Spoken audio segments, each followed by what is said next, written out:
No, that's my spot. You can't lie there, that's for sure. Inspect the place, health and safety regulations, check every inch. Think we're good to go? There might be a small soundtrack of purring during this video. I hope that's okay. Hey friends, welcome back to my channel. How's it going? This is a cat tail. I'm so sorry. Well, I do hope that we are all suitably dressed for an evening of highbrow entertainment. I hope we've rolled out the red carpet. I hope there's lots of strange, unidentifiable food on tiny crackers being passed around on silver trays. Because it's awards season, baby. It's time for my best books of 2022. You there, sir, put that champagne on ice. This calls for a celebration. So I thought, while 2023 is still fresh, still smelling good, we would take a moment to go through the little stack of books, which I personally have deemed to be the ultimate creme de la creme, absolute faves, best of the best. The real McCoy, the real deal, the best in the business of the books that I read last year. At the grand final count, I read 40 books last year, which actually isn't too wild compared to most book people on the internet. It's actually pretty reserved, and it makes me wonder if my reading speed is that of a tiny little mole. And it speaks pretty highly of this lot. This precious little stack of 6 books are the ones that really stuck out to me as probably being the best of the bunch. Or, I don't like the word best, it sounds too definitive. The ones I enjoyed reading the most last year. And yes, it's 6. I know that's a really unsatisfying, quite random number to have chosen. I really tried my very best to narrow it down to 5. And I just couldn't, because I'm an indecisive piece of garbage. And it's a very mixed bag. When I was pulling these off the bookshelf to put together, it's a very mixed bag. It's verging on unhinged. Looking at them now, we've got some very popular titles that are from 2022, that were released in 2022. And we've also got some super random ones that just sort of called out to me and found their way into my life. So without further ado, big sip of coffee to get us started. Here are my best books of 2022. Okay, a little bit of mystery here. Coming in at 5th place. This is equally split between 2 very worthy contenders. 5th place. First of all, we have If We Were Villains by M.L. Rio. And I've spoken about this in great detail. I think possibly in my last To Be or Not TBR video. I think it's the most recent one of those. So if you do watch those, then this popping up will probably come as no surprise, because I talked about this probably to the point of ad nauseum, I think. I went into it with the highest of expectations and it actually met them, which is super rare. That does not happen very often. It's kind of a more Netflix version of The Secret History, I would say. So if you're here for a creepy little treat, then you want to head in this direction. So main character Oliver Marks has just served 10 years in prison for murder, and on his release he's met by Detective Colborne. That's the guy who put him behind bars all those years ago, and before he retires he wants to hear from Oliver what really happened, because the whole thing is cloaked in a lot of unsolved answers and dark mystery. Back then, Oliver was one of 7 young actors who were all studying Shakespeare together at an elite arts college. And the way that fate has it, they all kind of take on the same roles on stage as they do off stage. There's like the typical handsome hero, there's the slimy villain, there's the like big controlling figurehead tyrant, there's the sexy temptress, you get the idea. Then in their final year, the casting changes all of a sudden and everything becomes very unsettled. The usual status quo of their friendship is completely unsettled. Everything kind of turns to chaos, and these Shakespearean plays that their lives revolve around and have done for years suddenly start to dangerously spill over into their real lives as well. And then, like a true Shakespearean tragedy, one of them is found dead. Hence the murder charge. So as well as being a really kind of gripping, dark, twisty murder mystery, which is always a good option in my opinion, we've got this great friendship circle of like really fascinating, morally grey, really captivating characters that are all up to no good at sort of 3 o'clock in the morning wandering into the woods, as well as that kind of great framework for a really good story. This is also a love letter to Shakespeare. There's an unbelievable amount of like iconic quotes and references and dialogue from those famous plays woven into this story. Like that's how the characters communicate a lot with each other, and there's all these amazing like punchy references that are just so poignant and perfect. It's basically for anyone whose main personality trait is that they studied English Lit at uni. Then you're going to absolutely love this, my friend. That's me. It's haunting and really like juicy and dark. It's also slightly ridiculous in all of its kind of like twisted, pretentious Shakespearean nerdery. It's a great combination. I will say it might not be for everyone. I think it will annoy a lot of people, but if it is for you, it will be such a perfect read. You will absolutely love it, and the way it's crafted is just really something to be admired. And I still think about the quote, "You can justify anything if you do it poetically enough," on an actual daily basis. Exit Pursued by a Bear. The one that almost bumped If We Were Villains out of the top 5, but I just couldn't do it. I just couldn't do that ruthless move. So we're going for a nice diplomatic tied 5th place. We have Sorrow and Bliss by Meg Mason. I feel like this was one of the absolute must-reads for very much like my demographic that I fall into. I feel like it was the book that I probably saw people reading the most on like Instagram stories, just in passing. I feel like it's the book I saw cool girls on the train reading. I really feel like this blue and yellow cover just really kind of haunted me wherever I went. So one day, had some time to kill at the train station, picked up a new book to read, and I am so glad I did. I wish I'd picked it up sooner. I don't really know why I waited so long. Every time I say the author of this book, I really want to say Meg Cabot, which is the author of The Princess Diaries. That would actually be in my best books of 20 always. Whenever you kind of read about this book, it's always described as that perfect contradiction of being heartbreaking and heartwarming all at the same time, all rolled into one. And it's funny how certain books constantly get like a, oh, if you love blah blah, then you'll love this. And I feel like with this one, it's always Fleabag. I saw that so much about this book. And I would also add, as a little asterisk, the book that's called Eleanor Oliphant is Completely Fine. I think that's what it's called. I read it a long time ago. First of all, I really enjoyed and appreciated having this kind of book written about a slightly older woman. It felt like a slightly more mature story than you normally get when you reach for something like this. The ones that I've kind of come across, the popular ones, are pretty much always girls in their 20s, but this felt like a slightly more mature story, and it was cool to see that kind of brought to a different stage of life. Our protagonist Martha, she's the main character, it's told from her perspective. She's just turned 40, and she's also recently separated from her husband Patrick, which we find out right at the start of the novel. That's not really a spoiler. And Martha is kind of reflecting and looking back and writing down how she's reached this current point of her life, and her story is it's almost like a diary. It moves back and forth between her past and present, and it starts way back at when she was about 17, I think. That's kind of when her mental health struggles started, and she describes it as when a bomb went off in her brain. So putting it like that makes it sound like pretty heavy and bleak, and it also then feels very strange to then tell you that this book is also extremely funny. Martha's got this real like dry, sarcastic sense of humour, which is just so good. I laughed out loud many times. I also cried, but I did laugh out loud many times reading this book. There's all these kind of like very like modern, recent, contemporary like pop culture references and social observations and stuff, but they're just so spot on and so witty that they really add to the humour. Sometimes they kind of cringe me out a little bit and really pull me out of a story, but they were great in this book. As well as Martha, who, you know, isn't always the most likeable of characters.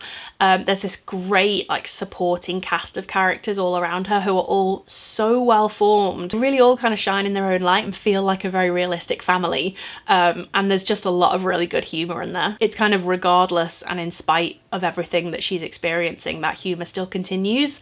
I think we all know that a story of mental illness is not who you are, it's just a part of who you are. So this story of Martha's isn't just about her mental health, it's about families especially, and relationships and how they change as you grow up, and it's about love. There's a lot about forgiveness in there and how you change as you get older, and quite a lot about kind of being a woman as well. There's quite a lot about motherhood in here. And then amidst it all, which I really wasn't expecting, it really took me by surprise, there is this just like really precious, tender love story as well, which comes into the most like amazing spark at the end. It's a really like excellent combination of very heart-tugging sadness that feels very real with realistic humour. And do you know what as well, which I think is part of the kind of real sweet spot here, it has these like quite short punchy chapters which are really satisfying to read, but something about this just made it almost impossible to put down. I read this very quickly, so for that reason Joint 5th place. Okay, I'm gonna need a little bit more caffeine before I get into this one. Oh boy. In 4th place. If you can see the glow of that cover, you probably already know what this is. Oh yeah. This is Bunny by Mona Awad, otherwise known as probably the single most batshit crazy book I have ever read in my entire life, and I loved every second of the complete madness. I have absolutely almost no idea what happened in this book, but for one reason or another that I really can't explain, the vibes were absolutely immaculate. And for that reason, it earns 4th place. So I'll start by saying this isn't what I thought it was going to be.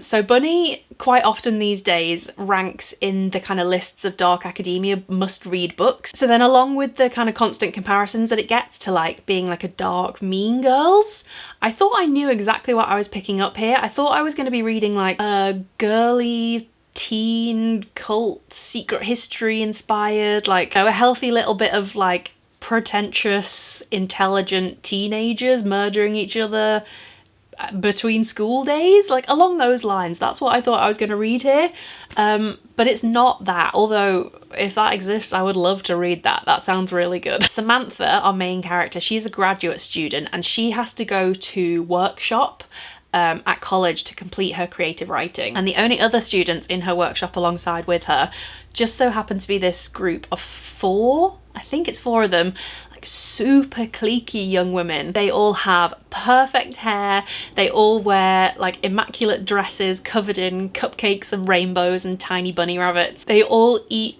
like perfect miniature food, and they're all just constantly like twitching and cooing and fussing over each other and like hugging each other in like the tightest embraces. They're all just like constantly squealing and obsessed with each other, and they all call each other Bunny. And these girls completely ignored Samantha last year. The only reason they ever communicated with her was to like bitterly critique her work and tear it apart. But luckily she finds them completely insane and totally unbearable anyway, and she has her own best friend who she can turn to instead. But then one day Samantha checks her cubbyhole and she's unexpectedly received an invitation to hang out with the bunnies, and she just can't resist finding out what it is really like to be a bunny. So from that point on we then descend into complete and utter chaos and carnage that really has to be read to be experienced. You will either love this for everything that it is, or you will hate it and think it's absolute nonsense. The reviews on this seem to be so divisive. I think it's best to treat this book as something that's quite like experimental and very different from a lot of other things you might have read recently, and kind of go into it knowing that it's going to be this complete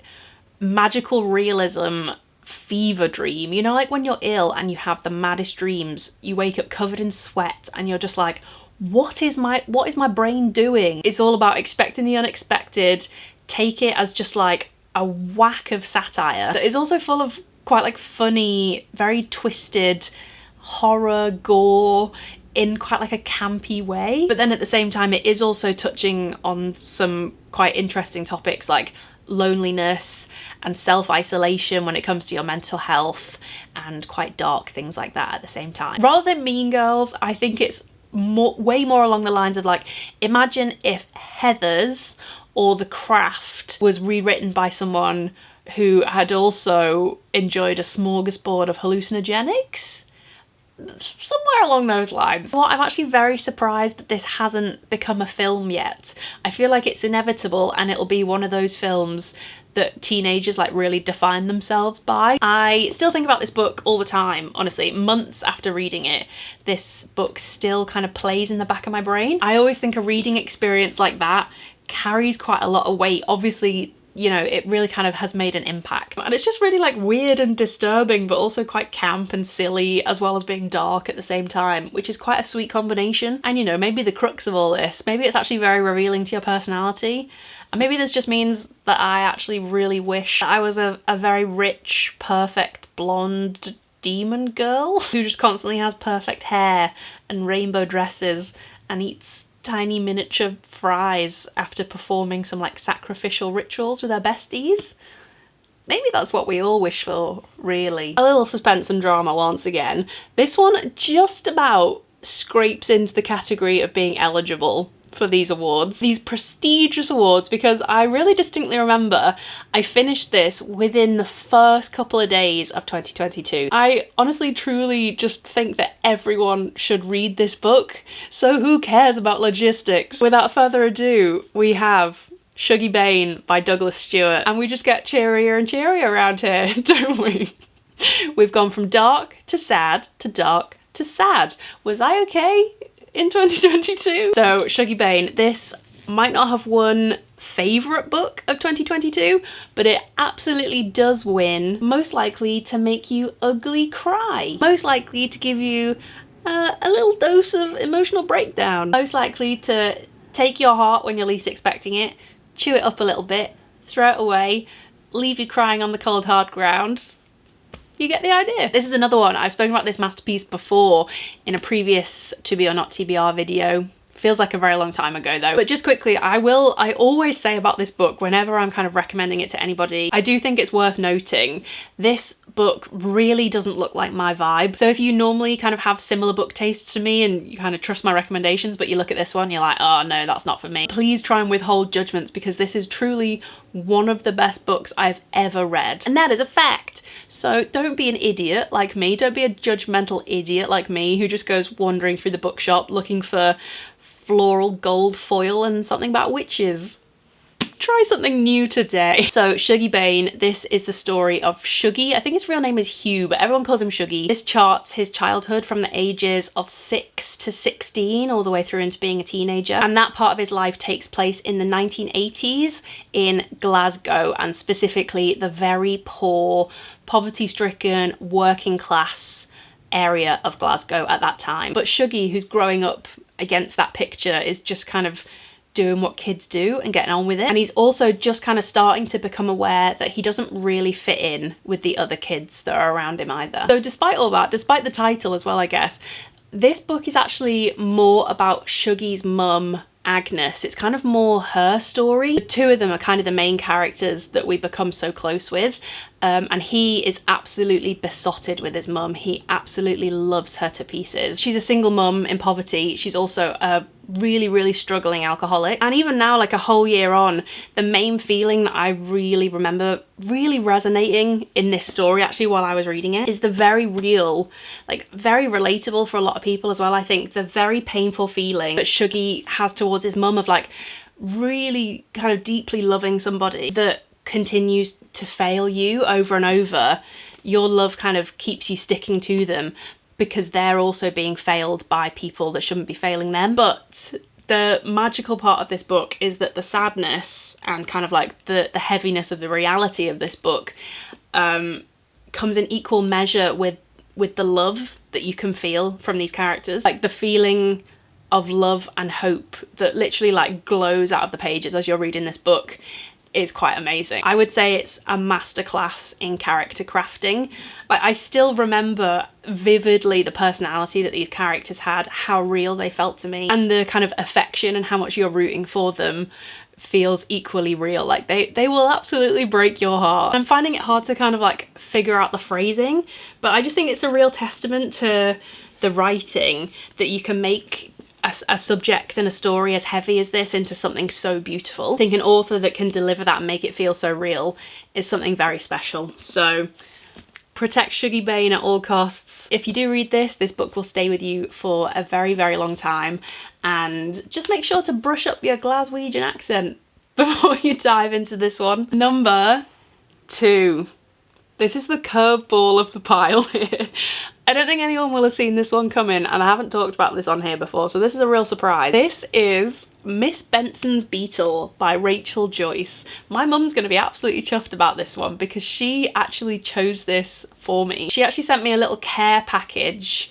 You might remember back in June. I was really, really unwell. It was a real low point of 2022. It was a dark time, Harry, dark times. I actually didn't read it until like a month or so later. I was honestly in no fit state to be reading at that point.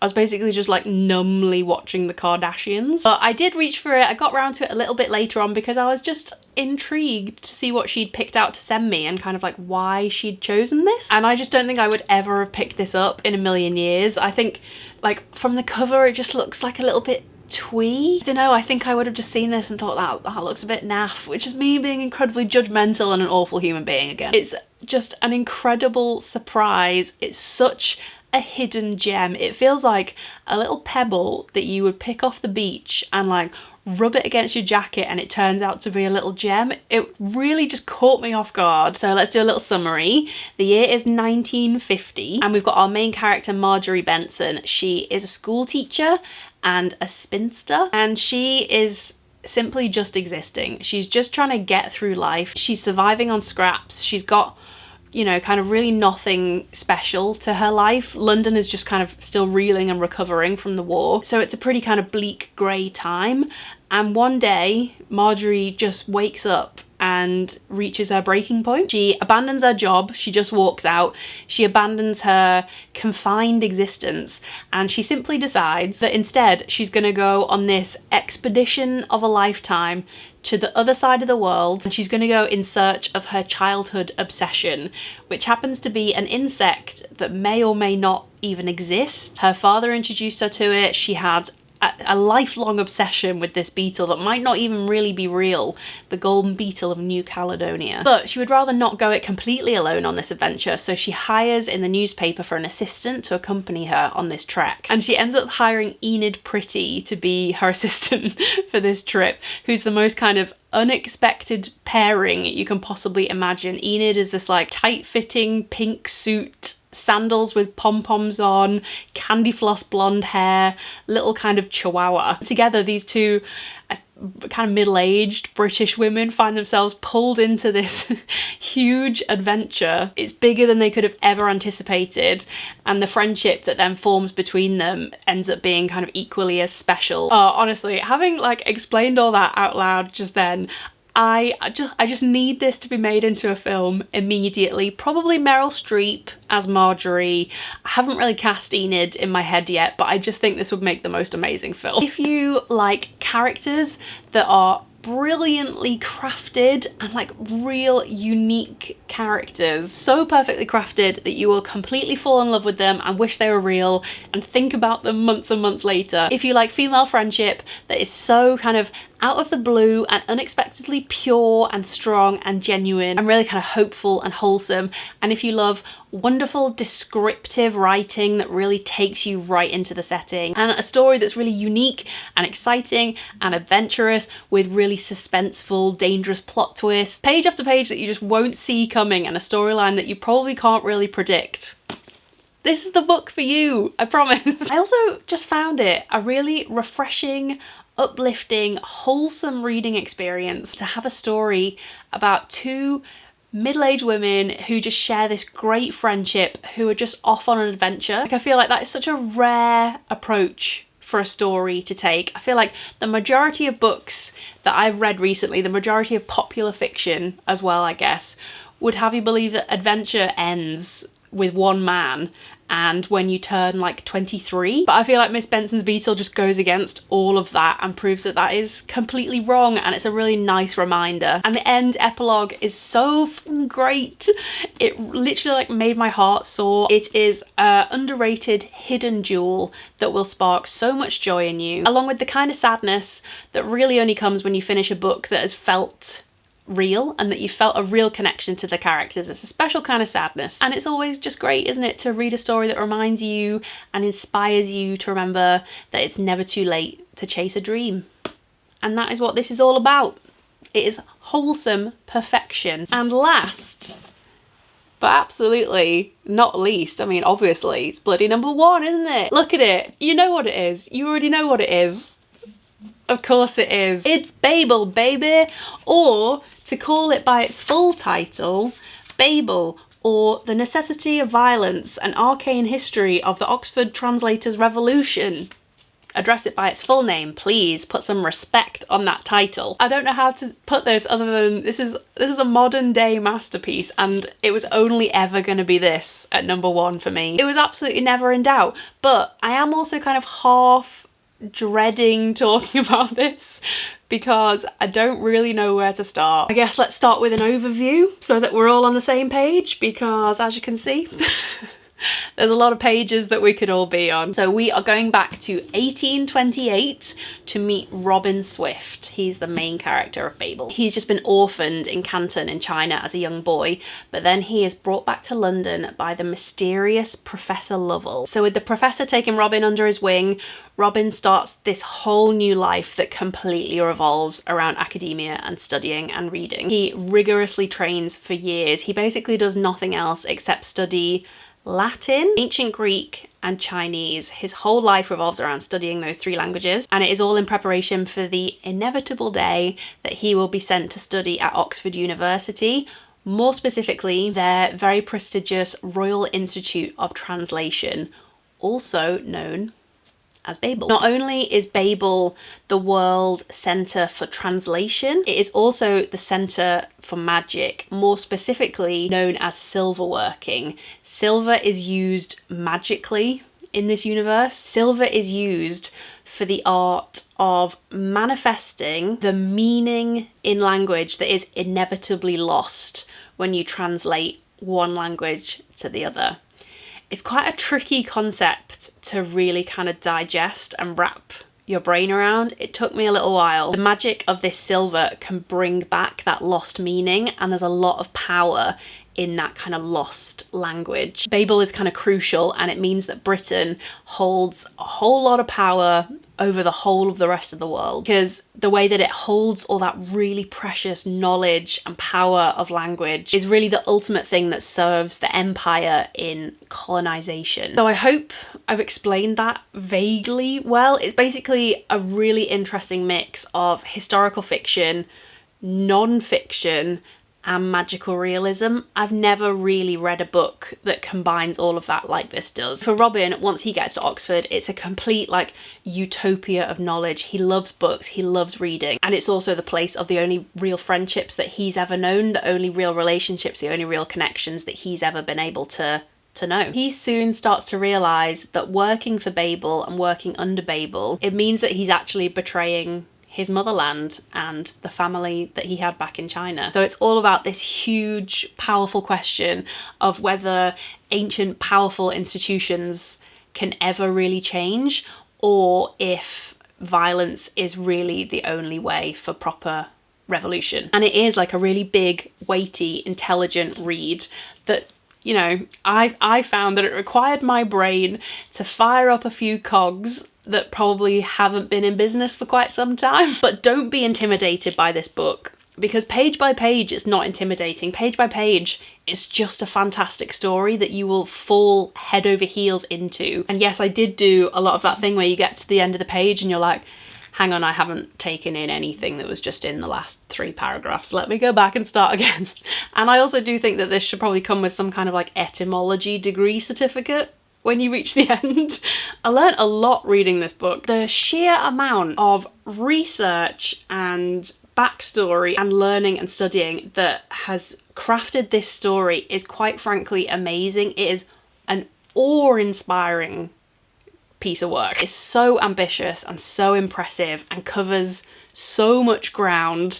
I think that's a huge part of why I've put this at number 1, because it's just such an impressive story. Robin, the main character, I just fell in love with him, honestly. It's a long book, so he kind of really grows up before your eyes. You really get to know him and you see him experience all these huge milestone emotions. There's all this grief and rage, but also like the purest happiness in some moments. The friendships he forms are just beautiful. Loneliness and kindness and naivety, and just he's such a fully fleshed out character. And just wait until you meet Rami. I honestly, probably one of my top 10 book characters of all time, as well as Letty and Victoire as well. I've got notes about this one. It felt like I had to jot some notes down, so if you see me looking down here, that's why. They are just like the best foursome friendship. I just loved them as a group together. You can see how that progresses if you read this one. All just so compelling, and you will be waiting with bated breath to find out their fates by the end of this, let me tell you. The final like third of this book, I'm not sure I breathed. So in my notes here, I've got bullet points that Babel is enormous. Yes, we've covered this. It is deeply passionate about its subject, which is quite inspiring to read. Brutally scathing, and as I mentioned, it's full of like uncomfortable realizations and lessons. And I wrote that it's razor sharp, which is a good compliment, I think. When you get to the end, you'll close the cover of this book and you will just need a little moment to yourself of stillness and thoughts to think about everything that you've read in this story. So Book Talk did me dirty a lot of ways in 2022, which we've covered at great length, but in guiding me towards Babel, she did me proud. I also thought I would just quickly mention the rest of the books which I gave 5 stars to over on my Goodreads. My Goodreads and my Storygraph, they're both linked in the description box. Just briefly mention the titles that I earned 5 stars to, because there's not many of them, and I wanted to, you know, they need their little moment as well. So that's this little stack here. So for me, 5 stars also went to Ariadne by Jennifer Saint, Crying in H Mart by Michelle Zauner, Circe by Madeline Miller. This nearly made the top 6. Book Lovers by Emily Henry, Matrix by Lauren Groff, and a bit of a curveball. I might have just been feeling particularly festive for this one, but I did love it. The Christmas Wish by Lindsay Kelp. They are my 5-star reads of 2022. Please let me know in the comments what your best read of 2022 was. Obviously it doesn't have to have been released last year, but what was the book that you enjoyed reading the most? I would absolutely love to hear what earns your #1 spot. I really hope you guys enjoyed this video. Let me know what you thought of the books, if you read any of those that I've told you about today, if you're going to pick any of them up for yourself. And on that note, thank you guys so much for watching, and I will see you very soon with another video. Bye!